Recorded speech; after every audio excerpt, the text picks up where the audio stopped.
वक्रतुंड महाकाय सूर्यकोटि संप्रभा निर्विघ्नं कुरु मे देव सर्व कार्येषु सर्वदा। भगवान श्री गणेश जी के लिए वंदना की जाती है। उनकी वंदना इसलिए की जाती है ताकि हम जो काम कर रहे हैं उसको बिल्कुल निर्विघ्न रूप से कार्य हमारा संपन्न हो।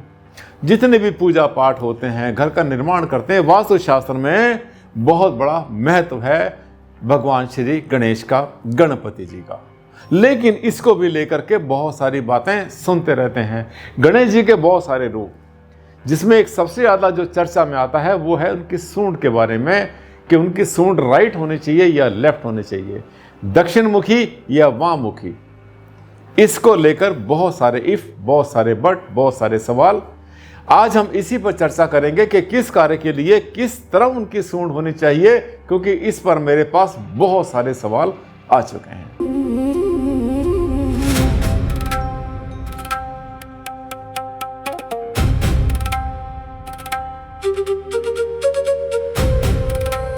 नमस्कार साथियों, बहुत बहुत हार्दिक अभिनंदन, हार्दिक स्वागत आप सबका आपके चैनल पर। आज हम बात कर रहे हैं श्री गणेश जी के, गणपति जी के सूंड के बारे में। उनके बहुत सारे रूप मिलते हैं। वैसे तो जितने भी रूप हैं उसमें कुछ भी बुराई नहीं है, कोई भी गणेश जी का रूप आप यूज़ करिए, लेकिन एक ध्यान करना, अकेला सिर्फ सिर जो है उसको यूज़ नहीं करना, पूरा का पूरा उनका जो बैठी हुई मुद्रा होती है, आशीर्वाद मुद्रा सबसे ज़्यादा अच्छी मानी जाती है हर कार्य के लिए। लेकिन आज हम चर्चा कर रहे हैं सूंड के बारे में। गणेश जी की सूंड कहाँ जाए? ये जो सूंड घूमने के बाद जिधर उनका जो है मुंह आता है, जहाँ से उसका जो है एंड आ जाता है, उसको हम जो है पहचानते हैं किस मुखी है, कौन सी मुखी है, दक्षिण मुखी या वाम मुखी। जिधर गणेश जी का अपना हार्ट मान ले, जैसे हमारा हार्ट बाईं तरफ है, इधर जो बाईं तरफ जो सूंड मुड़ी होती है उसको कहते हैं वाम मुखी। जो दाईं तरफ मुड़ी होती है सूंड, यानी इसके घूमने के बाद जो उसका जो लास्ट सिरा है जिधर गया होता है, अगर राइट जाता है तो उसको कहते हैं दक्षिण मुखी। ये जो दक्षिण मुखी और वाम मुखी है, इसका बड़ा गहरा संबंध है उसकी तीव्रता से, प्रभाव से, तेज से, ओज से, और ये सब डिपेंड करता है नाड़ी पर। सूर्य नाड़ी और चंद्र नाड़ी इसके पीछे है आधार। आपने देख लिया होगा आज का टॉपिक गणपति जी का। पूजा घर में रखने वाले गणपति जी की सूंड किस तरफ होनी चाहिए, इस तरह से दो पोज मिलते हैं। आगे चलेंगे। ये सवाल जवाब शुरू हुए पूजा घर में रखने वाले गणेश जी की। ये देखिए, ये किसी ने हमसे प्रश्न किया कि मुझे जानना है कि पूजा घर में रखने वाले गणेश जी की सूंड किस तरफ होनी चाहिए। ये किसी ने क्वेश्चन भेजा था, यस, मनस्वी ओझा बरेली से, बरेली यूपी से मनस्वी ओझा ने ये सवाल भेजा हमारे पास। वैसे तो सवाल आते रहते हैं बहुत बार और हम रिप्लाई भी करते रहते हैं अपने कमेंट्स में, लेकिन ये इन्होंने पूछा है तो मुझे लगा कि इस पर वीडियो बन जाना चाहिए। बाईं तरफ सूंड होनी चाहिए, लेफ्ट ट्रंक होनी चाहिए, बाईं तरफ। अब बाईं तरफ का चक्कर बड़ा गहरा है। आपके सामने गणेश जी की फोटो है या उनकी मूर्ति है, उनके बाईं तरफ या आपके बाईं तरफ, यहां पर आकर पेज ढीला हो जाता है। ये देखिए, इस तरह से इनकी प्रतिमा होती है। घूमने के बाद जिधर इसका जो एंड जाता है उसी को हम पहचानते हैं किधर इनका ये मुख है गणेश जी का। आगे चलेंगे। ये देखिए, बाईं तरफ सूंड होनी चाहिए, लेफ्ट साइड। हमने बता दिया पहले भी कहाँ होनी चाहिए बाईं तरफ, यानी मैंने बताया कि घर में। अब देखिए, बड़ा स्पष्ट समझ लो। कहते हैं कि बिल्कुल आपको देसी भाषा में समझा देता हूँ। जो भी गणेश जी की प्रतिमा आप यूज़ करते हैं, ऐसे तो बहुत सारे रूप हैं, डांसिंग भी होते हैं, लेटे हुए होते हैं, शंख के साथ होते हैं, बहुत सारे उनके रूप होते हैं। कोई बुरा नहीं है, कोई भी यूज़ करे, कोई समस्या नहीं। लेकिन जो घर में जो आपने पूजा करनी है, उनकी जो सूंड है बाईं तरफ होनी चाहिए। यानी जिधर उनका गणेश जी का हार्ट है, जिधर उनका दिल है, उधर अगर सूंड होगी गणेश जी के अपने, उनके अपने बाईं तरफ, आप जो सामने से देख रहे हैं आपको ऐसा नहीं देखना, उसको कहते हैं वाम मुखी। वो जो वाम मुखी उनका पोज होता है, वो जो उनका रूप होता है, वो आप जो है एक तरह से शांत होता है, घर के अंदर सुख समृद्धि लाने वाला होता है। और आप उसको जो है अपने घर में पूजा स्थान में रखें या अपने ड्राइंग रूम में, जहां पर भी रखना चाहते हैं वहां पे रख सकते हैं, कोई समस्या नहीं है बिल्कुल भी। लेकिन जो दाईं तरफ वाला होता है, यानी जिसको कहते हैं दक्षिण मुखी, उसका जो है उसके थोड़े से उसके जो कार्य होते हैं, उसके लिए जो रिस्पॉन्सिबिलिटी बनती है, उत्तरदायित्व जो बनता है, उनकी जो तीव्रता बनती है, उसके जो रूल्स होते हैं बड़े थोड़े से कठिन होते हैं, उनका पालन करना जरूरी होता है। इसलिए वो जो दाईं तरफ वाली सूंड वाले होते हैं, आमतौर पे आपको मंदिरों में मिलेंगे।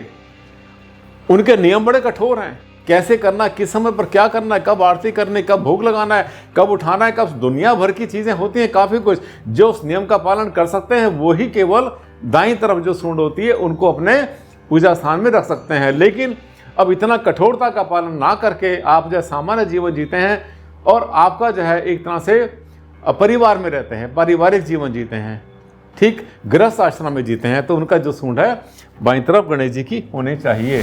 बाईं दिशा, अब आता है कारण। बाईं दिशा को चंद्रमा से प्रभावित माना जाता है, कहते हैं हम ये जो है ना चंद्र स्वर, बाईं तरफ चंद्र स्वर, शांत, धीमा, ठंडक देने वाला, जो शीतलता, शांति और सौम्यता का प्रतीक है। कोई तेजी इसके अंदर नहीं है, घर में रखिए। और आपको बताऊं एक बात, आपने जितने भी कैलेंडर देखे, घड़ियां देखी, यहाँ वहाँ गणेश जी की जो फोटो है, उनकी जो प्रतिमा है, इसका बहुत यूज करते हैं आमतौर पे।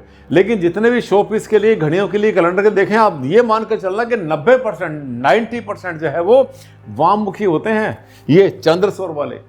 जिधर गणेश जी का हार्ट उधर ही उनकी सूंड, यानी घूमे कहीं पर भी, घूमने के बाद जो लास्ट सिरा आता है वो ऐसे जाता है। ये लाभ क्या मिलता है, जो वाममुखी गणेश जी होते हैं चंद्र स्वर वाले, उनकी पूजा करने से घर में सुख, शांति, समृद्धि, शिक्षा और पारिवारिक प्रेम बढ़ता है। ये सौम्य होते हैं, शांत होते हैं। आगे चलेंगे, ये देखिए, अब देखिए कारण यहां पर हमने बता रखा है ऊपर। कारण बाईं दिशा को चंद्रमा से प्रभावित माना जाता है, शीतलता, शांति और सौम्यता देते हैं।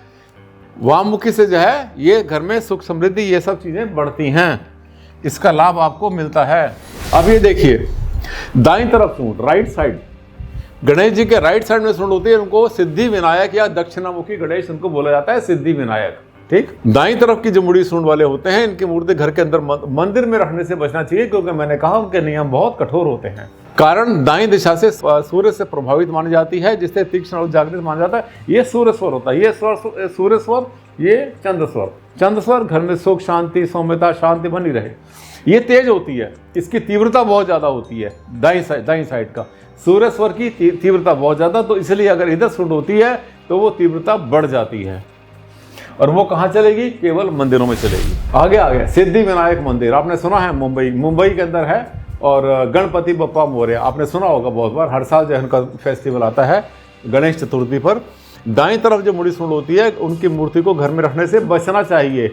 ऐसा मना नहीं कर रहे हैं कि नहीं होनी चाहिए, लेकिन उसके कठोर नियम का पालन आपने करना है, समय का पालन करना है।